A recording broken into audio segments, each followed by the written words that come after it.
안녕하세요. 네이버 클라우드 플랫폼 김선현입니다. 오늘은 지난 1편에 이어서 네이버 클라우드 플랫폼의 데이터 포레스트, AI 포레스트 상품에 대해서 소개해 드리도록 하겠습니다. 1편에서는 빅데이터와 데이터 분석의 글로벌, 그리고 국내 시장에서의 트렌드와 중요성에 대해서 설명을 드렸고, 전반적인 데이터 분석 파이프라인에 따른 네이버 클라우드 플랫폼의 빅데이터 어널리틱스 상품의 역할에 대해서 소개를 드렸었습니다. 이번 시간에는 데이터 포레스트 그리고 AI 포레스트 상품에 대해서 조금 더 자세히 소개를 드리고 콘솔을 이용한 간단한 예시를 보여드리도록 하겠습니다. 데이터 포레스트와 AI 포레스트에 대해서 다시 한번 정리를 해보면 데이터 포레스트는 아파치 하둡 기반의 대용량 멀티테넌트 빅데이터 처리가 가능한 상품이고요. 하둡 에코시스템 환경 대부분을 지원을 하고 다양한 유저 시나리오에 대응이 가능합니다. 그래서 개발을 위한 클라이언트 환경들만 별도 구성을 하는 손쉬운 사용이 가능하고요. AI 포레스트는 GPU를 동적으로 할당받아서 원하는 텐서플로우나 파이토치와 같은 딥러닝 솔루션과 사용자 프로그램을 실행시킬 수 있는 플랫폼입니다. 컨테이너 가상화 기반으로 제공이 돼서 자신만의 커스터마이징된 서버 환경 구성이 가능한 상품입니다. 그러면 이제 몇 가지를 추가적으로 말씀을 드릴 건데, 데이터 포레스트는 퍼블릭 환경과 프라이빗 환경 중에서 사용자가 원하는 환경에서 어플리케이션을 자동으로 구축할 수 있도록 제공을 하는데요. 아파치 하드 클러스터의 설치나 운영에 대한 부담도 줄이실 수 있고, 이제 퍼블릭 환경의 경우에는 프로비저닝된 공용 큐 환경에서 잡을 돌리거나 어플리케이션을 생성해서 사용하는 방식이고요. 프라이빗 환경은 고객의 VPC에 VM을 생성을 해서 고객 전용 큐 환경을 구성을 하고 전용 큐에서 잡을 돌리거나 어플리케이션을 실행하는 방식입니다. 이제 과금 같은 경우에는 실제 사용한 만큼만 과금하게 되는 종량제 모델로 제공을 하고 있는데요. 저장소인 HDFS를 사용한 크기만큼의 비용만 부과를 하고 잡을 실행하고 어플리케이션에서 사용된 리소스만큼의 비용만 부과가 되어서 비용 효율적으로 활용을 하실 수가 있습니다. 그리고 사용 가능한 공용, 전용 리소스 내에서 어플리케이션을 확장할 수가 있습니다.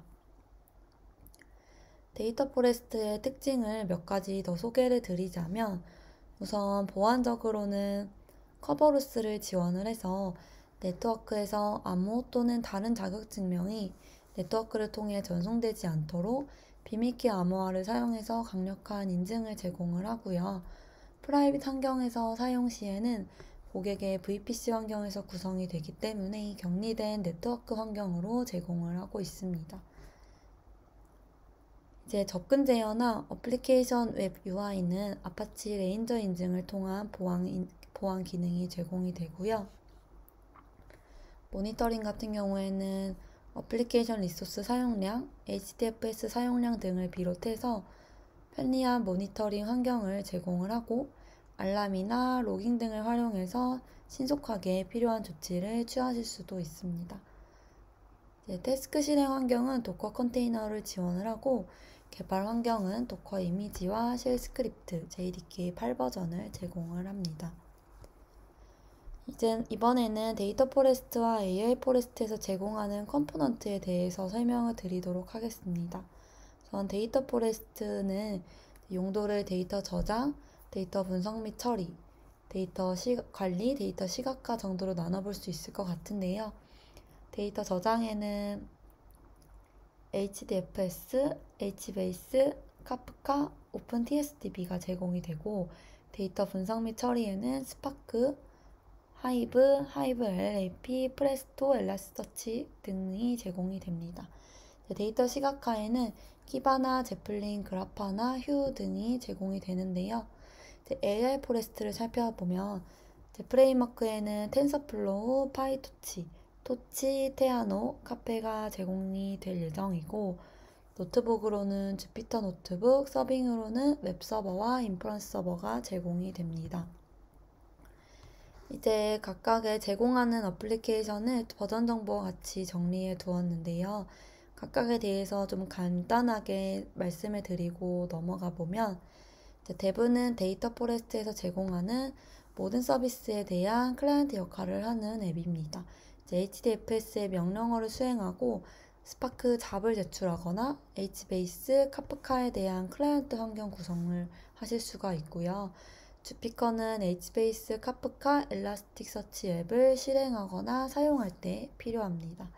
그 다음에 HBase는 이제 하둡의 분산 파일 시스템인 HDFS 위에서 동작을 하고 빅데이터에 대한 임의의 실시간 읽기, 쓰기, 액세스를 제공을 합니다. 카프카는 스트리밍 플랫폼을 구성할 때 사용하실 수가 있고요. 오픈 TSDB는 시계열 데이터를 저장을 할 수가 있습니다. HBase를 저장소로 사용을 하고 있고요. 그라파나는 오픈 TSDB와 연동을 해서 모니터링 페이지로 사용을 할 수가 있습니다.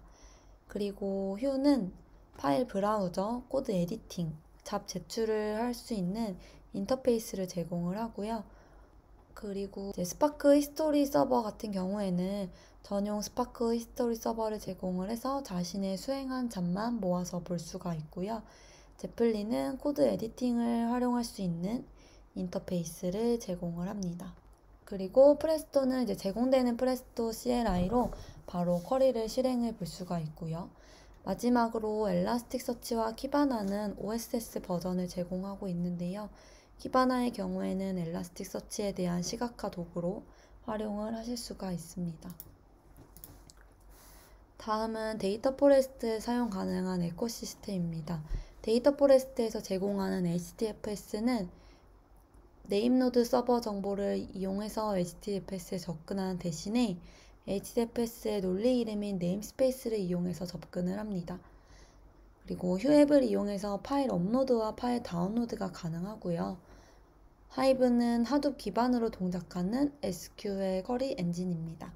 그래서 하둡과 통합되는 다양한 데이터베이스나 파일 시스템에 저장된 데이터를 쿼리할 수 있고 SQL과 유사한 인터페이스를 제공을 하고 있습니다. 그리고 우지는 하둡의 맵리듀스 작업의 흐름을 관리해주는 워크플로우 스케줄러 시스템입니다. 그래서 잦은 맵리듀스 작업의 관리를 도와주고 주기적인 작업 수행을 편리하게 해주는 역할을 하고요. 아파치 스파크는 대규모 데이터 처리를 위한 통합 분석 엔진이고 자바, 스칼라, 파이썬, R의 하이레벨 API를 제공을 합니다. 구조화된 데이터 처리를 위한 스파크 모듈인 스파크 SQL, 그리고 확장 가능하고 내결함성이 있는 스트림 처리 엔진인 스파크 스트리밍, 그리고 스파크의 기계학습 라이브러리 그래프 처리를 위한 그래프X를 제공을 합니다. 그리고 아파치 레인저는 하드 클러스터 보안에 대한 종합적인 접근을 제공을 하는데요. 이제 빅데이터 생태계에 걸쳐서 일관성 있게 보안 정책을 정의를 하고 관리하고 운영할 수 있도록 중앙화된 프레임워크를 제공한다고 생각해 주시면 될 것 같습니다. 그 다음에 AI 포레스트의 이제 딥러닝 분석에 대해 알아볼 텐데요. 사용자가 딥러닝 훈련이나 추론 작업을 실행하기 위한 데이터를 저장하거나 입력하고 이제 AI 포레스트에서 제공하는 딥러닝 프레임워크 환경에서 사용자가 작성한 소스 코드로 딥러닝 훈련이나 추론을 수행하는 이 어플리케이션 코드를 실행하게 되면 훈련된 모델이나 또는 추론 작업에 대한 결과를 받아보실 수가 있습니다. 이미 구성되어 있는 GPU 클러스터에서 동적으로 GPU를 할당받아서 사용하게 되고요. 기본적인 딥러닝 솔루션인 텐서플로우와 파이토치가 제공이 되고 있고 토치와 테아노, 카페 등은 이제 검토 후에 제공이 될 예정입니다. 리눅스 명령어 방식의 간단한 유틸리티를 이용해서 원하는 작업을 쉽게 실행하시고 중단하실 수가 있고요. 단순한 하나의 응용 프로그램 실행이 아니라 컨테이너 가상화 기반의 서버 환경을 제공을 해서 복잡한 응용 프로그램 구성도 가능하게 되어 있습니다. 추가적으로 이제 데이터 포레스트 애플리케이션 간 의존성 정보에 대해 말씀을 드릴 텐데요. 데이터 포레스트의 이제 특정 앱은 서로 의존성을 가지고 있어서 앱 생성 순서에 영향을 주게 됩니다. 그래서 각 앱의 의존성 방향을 참고해서 앱을 생성을 해주시면 되는데요. 예를 들어 오픈TSDB는 HBase의 의존성을 가지고 HBase는 주키퍼의 의존성을 가지고 있어서 앱의 순서는 주키퍼, HBase, 오픈TSDB 순으로 앱을 생성하셔야 되고요. 카프카는 주키퍼의 의존성을 가지므로 주키퍼, 카프카 순으로 앱을 생성을 해주시면 되고 엘라스틱서치, 키바나 순서로 생성을 해주시면 됩니다.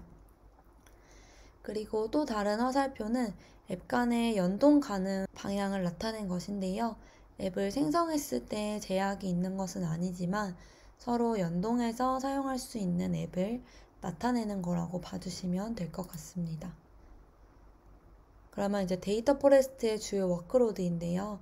일괄 처리 작업은 주로 하이브나 스파크를 통해서 배치 작업을 하게 되고요. 에어플로우를 통해서 파이썬 기반의 데스크 코드를 작성을 해서 워크플로우 관리를 할 수가 있습니다.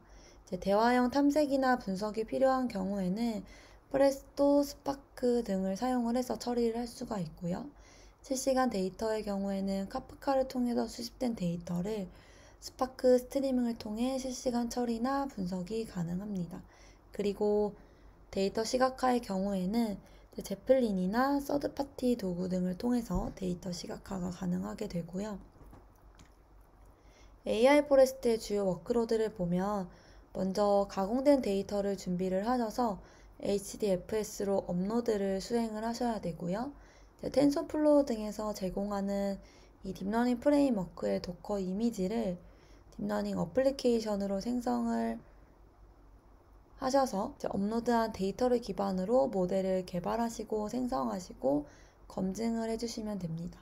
모델은 하둡 HDFS로 저장이 되고요. 저장된 모델을 인퍼런스 서버로 배포를 해서 이미지 분류, 객체 감지, 그리고 추론이 가능하도록 서빙을 하실 수가 있습니다. 데이터 포레스트 상품을 사용하기 위한 시나리오인데요. 간단하게 말씀을 드리면 가장 먼저 진행해 주셔야 할 단계는 데이터 포레스트에서 계정을 생성해 주셔야 하는 거고요. 그 다음에는 이제 앱을 생성을 해서 사용을 해주시면 됩니다. 데이터 포레스트 앱을 생성하시게 되면 모든 앱은 바로 얀큐에 제출이 되게 되는데요. 데이터 포레스트에서 사용 가능한 큐는 데브, 배치, 롱라이브드가 있는데요. 데브는 개발 및 테스트 또는 일회성 작업을 위한 개발용 공용 큐고요. 배치는 배치잡 제출을 위한 배치잡 공용 큐입니다. 그리고 롱라이브드는 서비스용 앱들을 위한 공용 큐가 되겠습니다. 그리고 데이터 포레스트의 이제 앱 관리는 퀵 링크를 통해서 관리를 하실 수가 있는데 이제 데이터 포레스트 앱을 생성하시게 되면 앱마다 앱 마스터 UI, 슈퍼바이저 UI, HTTP, REST API, JDBC 커넥션 스트링의 형태로 퀵 링크를 제공해 드리고 있습니다. 이거는 콘솔에서 바로 확인을 하실 수가 있고요. 인증 방법의 경우에는 두 가지 인증 체계를 가지고 있습니다. 데이터 포레스트의 계정명과 패스워드를 사용하는 인증과 커버로스 프린시펄과 키탭을 사용하는 인증 방법 두 가지로 접속이 가능하게 됩니다. AI 포레스트 사용 시나리오를 살펴보면 동일하게 먼저 서비스 계정을 생성을 하셔야 되고요. 서비스 계정을 생성하신 후에는 사용자의 작업 소스와 설정을 보관하는 공간인 워크스페이스를 생성을 하게 됩니다. 워크스페이스에서는 베이직과 어드밴스드 두 가지 타입을 제공을 하고 있고 현재는 어드밴스드 워크스페이스에서 싱글 배치, 한 개의 배치 작업을 실행할 수 있도록 하는 기능을 제공을 하는데 향후 분산 처리가 가능하도록 제공을 할 예정입니다. 워크스페이스에서 리소스 설정을 하실 때 GPU 모델과 코어 메모리 등을 설정을 하실 수가 있고요. 워크스페이스를 다 생성을 하시게 되면 이제 워크스페이스의 소스 파일들을 관리하고 편집할 수 있는 워크스페이스 브라우저에 접속을 하실 수가 있게 됩니다. 네, 그러면 제가 이 AI 포레스트의 사용 시나리오를 소개를 드렸는데요. 이제 데모를 통해서 실제 콘솔에서 이 시나리오를 어떻게 사용을 하실 수 있는지 한번 보여드리도록 하겠습니다. 네, 그러면 데이터 포레스트 상품 중에 AI 포레스트를 활용하는 예제를 진행을 해보려고 합니다. 먼저 ncloud.com에 들어오셔서 콘솔에 접속을 해주시면 되고요. 여기서 서비스의 빅데이터 앤 애널리틱스 상품에서 데이터 포레스트를 클릭을 해주시면 됩니다. 보시면 현재 있는 데이터 포레스트의 계정들이 나와 있는데요. 계정 생성 버튼을 눌러서 신규 계정을 생성하도록 하겠습니다.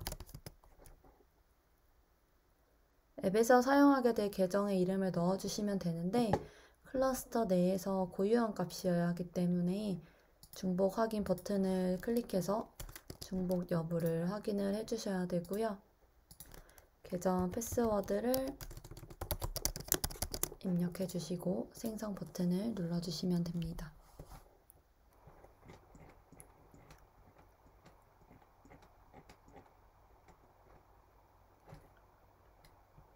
자, 그러면 이제 AI 포레스트를 콘솔에서 한번 다뤄볼 텐데요. 저희는 텐서플로우로 앱리스트 손글씨 이미지 분류하는 예시를 진행을 해볼 거고요. 제가 진행하는 예시에서 이제 앱리스트 데이터셋을 사용을 하는데요. 손글씨 이미지로 구성된 숫자 데이터셋입니다. 6만 개의 학습 데이터셋과 1만 개의 테스트 데이터셋으로 이루어져 있고 이제 이미지에 대응되는 숫자 레이블 데이터가 있습니다. 이제 먼저 해줘야 할 단계는 AI 포레스트에서 이제 실제 작업을 진행할 워크스페이스를 생성해주는 단계입니다. 워크스페이스는 사용자의 작업 소스와 설정을 보관하는 공간인데요. AI 포레스트에서 워크스페이스 눌러서 들어와 주시면 됩니다. 워크스페이스를 통해서 조금 더 쉽고 편리하게 AI 앱을 생성하고 사용을 하실 수가 있습니다. 워크스페이스 생성 버튼을 눌러보시게 되면 워크스페이스의 유형이 두 가지가 있는 거를 보실 수가 있는데 먼저 베이직 워크스페이스는 최소한의 정보를 입력해서 워크스페이스를 생성하는 유형이고요. 어드밴스드 워크스페이스는 AI 포레스트의 모든 기능을 이용할 수 있는 워크스페이스입니다. 한 번에 이제 차례대로 입력을 해서 워크스페이스를 생성을 하는데 싱글 배치만 지원을 하고 있는 유형이고요. 어드밴스드 워크스페이스 생성을 눌러서 들어가 보시게 되면 먼저 저희가 확인했던 이 계정을 확인을 해주시고 워크스페이스 이름을 입력을 해주시면 됩니다. 그 다음에 이제 유형은 그대로 두고 할 거고요. 도커 설정에서 텐서플로우와 파이토치 중 선택할 수 있는데 저희는 텐서플로우를 선택을 해줄 거고 이미지 버전도 선택을 해줄 거고요. 환경 변수 부분은 도커 컨테이너에서 사용될 환경 변수를 설정하는 부분인데요. 여기서 입력을 해주시고 추가 버튼을 누르면 바로 환경 변수 추가가 가능하게 되어 있습니다. 그 다음은 이제 리소스 설정, 정보 입력인데요. GPU 모델을 선택을 할 수 있는데 현재는 V100 모델만 지원을 하고 있다는 점 참고해 주시면 될 것 같고요. 사용할 GPU 코어와 메모리 용량을 선택을 해주시면 되는데 이 예제에서는 기본 설정 값으로 진행을 하겠습니다. 다음에 이제 어플리케이션 마스터가 사용할 vCPU 개수와 메모리 용량을 보여주고 있고요. 이제 그 아래에서 데이터 설정 정보를 입력을 해주어야 되는데요. 이제 인풋 패스는 컨테이너로 복사될 입력 데이터의 경로를 입력을 해주시면 되고 인풋 컨테이너 로컬 패스에는 입력 데이터를 저장할 컨테이너 경로를 입력을 해주시면 됩니다. 여기서 유저의 저희 계정 이름 넣어주시고 데이터 인이라고 넣어주시면 되고요. 그 다음에 이제 출력